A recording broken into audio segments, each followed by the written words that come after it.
పెళ్ళైన తర్వాత అమ్మ ఇదేం ఫిట్టింగ్ పెడుతుందని అనుకుంటా. ఏమండి అంటే ఇప్పుడు ఇస్త్రీ చేయమంటారా, ఏం తీసుకురామంటారా, పాల ప్యాకెట్ తీసుకురామంటారా అని ఉంటది. అంటే హస్బెండ్స్ అందరూ అలా పాల ప్యాకెట్లు తీసుకొచ్చి ఐరన్ చేస్తున్నారనా మీరు? చిన్నప్పుడు నేను అదే చేస్తాను. మా డాడీ అయితే ఏం చేయడబ్బా, మా డాడీ అసలు పాపం మా మమ్మీ చేస్తుంది మొత్తం. అదే కదా, అలా ఉంటామండి కష్టపడే వాళ్ళు.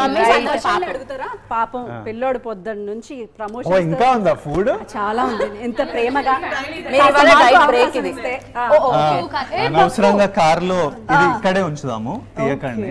చాలా బాగుంది. నాకు తెలిసింది ఏంటంటే మీకు చిన్నప్పటి నుంచి మీ అమ్మ కలిపి పెట్టే పప్పు అన్నం అంటే చాలా ఇష్టం అని. అవును, మా మమ్మీ పప్పు టూ మచ్ చేస్తారు అసలు. ఇది నేనే కష్టపడి మీకోసం తీయపప్పు చేసిన. అంటే తెలంగాణలో తీయపప్పు అంటే చాలా ఫేమస్. ఇట్లా తీయపప్పు పోసి అన్నంలో అందులో పచ్చిపులుసు ఉందిరా. పచ్చిపులుసు ఐడియా ఉందా మీకు? పచ్చిపులుసు ఎందుకు కలపండి.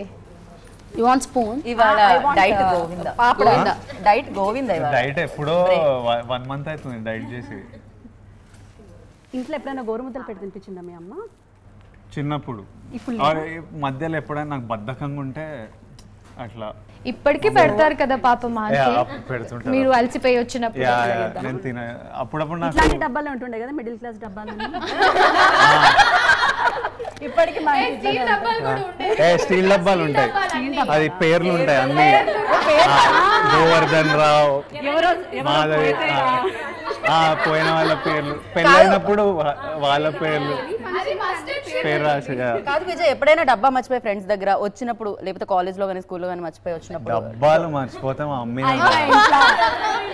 అది ఇప్పటికీ కొనసాగుతుంది. ఈ రోజు వరకు డబ్బా తీసుకురారా. అదే కదా, డబ్బాల విషయంలో అస్సలు ఊరుకోడు, ఎస్పెషల్లీ మిడిల్ క్లాస్ వాళ్ళైతే. సో ఆ గోరుముద్దల్ని మళ్ళీ మీతో ఎక్స్పీరియన్స్ చేపిద్దామని నేను నా కొడుకులు కలిపి మీ ఫ్యాన్స్ వాళ్ళు. సో విజయానంగా నేను వండుతాను యూట్యూబ్లో నేర్చుకొని మరీ వండిండు. నేర్చుకొని మరి గుడ్. ఫస్ట్ టైం చేసింది ఇది. First time. ఎవరు మీరు? మీ పిల్లలా? పిల్లలు అంటే వాళ్ళు ఎక్కువ చేశారు, నేను పై పైన. అలాంటి అలవాటు లేదండి, వంట చేసే అలవాటు లేదు. బట్ విజయ్ అనగానే అన్ని వదిలేసి చేసేసి యూట్యూబ్ ని ప్రొడక్టివ్ గా వాడుతున్నారు మీ పిల్లలు. చాలా బాగుంది యాక్చువల్లీ అడుగుదాం అనుకున్నా. ఇంట్లో మేము పప్పు చేసినాం, పచ్చిపులుసు చేసినాం, వడియాలు చేసినాం, నెయ్యి చేసినాం, అన్ని చేసినాం.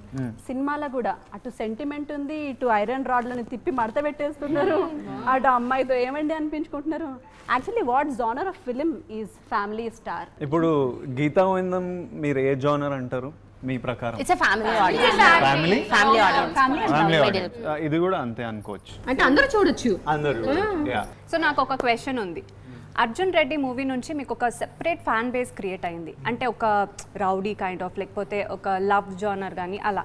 దాని తర్వాత ఇమ్మీడియట్గా మీరు గీతా గోవిందం చేశారు, అది కంప్లీట్గా ఒక ఫ్యామిలీ ఎంటర్టైన్మెంట్. దాని తర్వాత లైగర్ కావచ్చు, అంటే అలాంటివి అన్నీ ఆల్టర్నేట్గా మీరు చూస్ చేసుకుంటూ వస్తున్నారు. సో ఆ ఒక ఫ్యాన్ బేస్ ఏదైతే ఉందో మీకు అలాగే కంటిన్యూ అవుతుంది. సో మీరు ఏమనుకుంటున్నారు? అండ్ మీరు అలా బ్యాలెన్స్ చేసుకుంటూ ప్రాజెక్ట్ సెలెక్ట్ చేస్తున్నారా, లేకపోతే ఎలా? ప్లానింగ్ సెలెక్షన్ కంటే ఇప్పుడు నాకు వచ్చిన స్టోరీలనే నేను సెలెక్ట్ చేయగలుగుతా.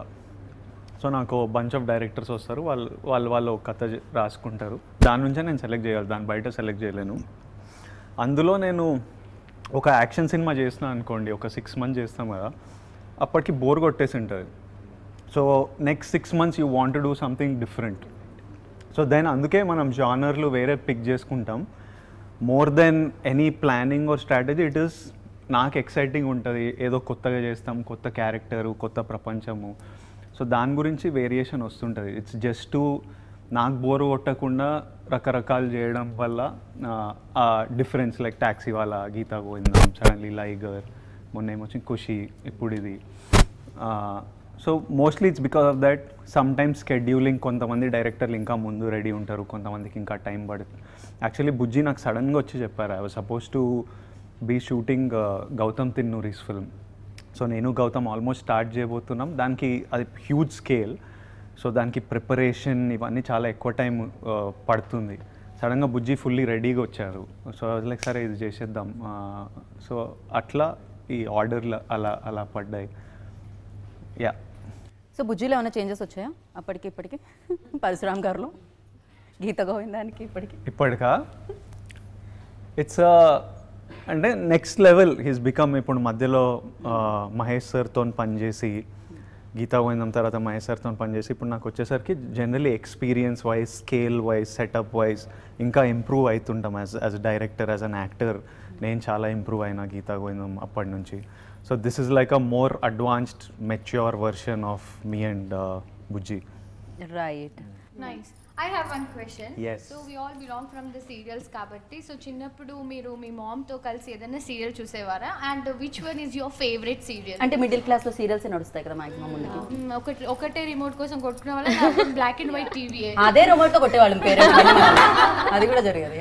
నా ఫస్ట్ స్టాండర్డ్ వరకు ఒక టీవీ ఉండేది. తర్వాత సెకండ్, థర్డ్, ఫోర్త్, ఫిఫ్త్ ఇంట్లో టీవీ లేదు.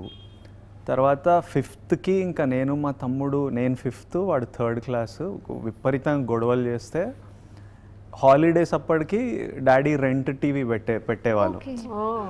సో రెంట్కి పట్టుకొచ్చి పెట్టేవాళ్ళు. కానీ హాలిడేస్ 2 months కదా, అప్పుడు ఇంకెవ్వరికి ఛాన్స్ ఉండదు. ఇంకా కార్టూన్ నెట్వర్కే నడుస్తుంటుంది మాది నాన్ స్టాప్, పొద్దు నుంచి రాత్రి వరకు మాది నడుస్తుంటుంది. సో మమ్మీకి ఆ టీవీ అనే అలవాటు లేదు. ఇప్పటికీ ఇంట్లో ఇన్ని టీవీలు, హోమ్ థియేటర్ ఉన్నా మమ్మీకి అసలు అలవాటే లేదు. ఎప్పుడైనా నేను లాక్కెళ్ళి కూర్చోబెట్టి సినిమాలు అంటే అందరితో కలిసి చూస్తుంది.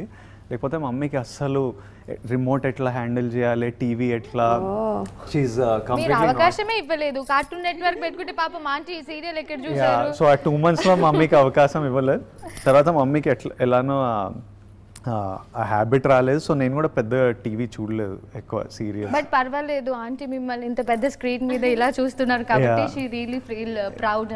రైట్. మేము 1 day చేసే వ్లాగ్ రిలీజ్ అయ్యి ఒక ప్రాపర్ వ్యూస్ రాకపోతేనే చాలా డిమోటివేటింగ్ ఉంటుంది. మీరు 1 year మూవీకి రాకపోతే చాలా హార్ట్ బ్రేకింగ్ ఉంటుంది. బట్ మీరు ఎలా హ్యాండిల్ చేస్తారు, నెక్స్ట్ కి ఎలా రెడీ అవుతారు, దాని నుంచి ఎలా బయటకు వచ్చి నెక్స్ట్ కి? ఈ ప్రపంచంలో 100 ఏళ్ళు ఉంటాం maximum, if everything is well. హెల్దీగా 80 years, 75 అంటే వర్కౌట్ చేసి డైట్లు అవి చూసుకుంటే 75-80 years ఉంటాం. ఇప్పటికీ మనందరికీ 30 వెళ్ళిపోయినాయి. టైం ఇట్లే అవుట్ ఆఫ్ 20 వెళ్ళిపోయి ఉంటాయి what ever. So I'm like the point is, ఈ సినిమా హిట్ కావాలి, ఈ సినిమా బ్లాక్ బస్టర్ కావాలి, ఇదే నా జీవితం అని కాదు. మనం 75 years ఉన్నాం, పని చేయాలి, ఎంజాయ్ చేస్తూ చేయాలి. ఆ పనికి మనకేవో డబ్బులు వస్తాయి, అది మనం కంఫర్టబుల్గా ఉండాలి, హెల్త్ చూసుకోవాలి. So it's just about keeping busy, doing something మనం ప్రేమించింది, నచ్చింది మనం చేయాలి, హ్యాపీగా ఉండాలి. దానికంటే నథింగ్ మ్యాటర్.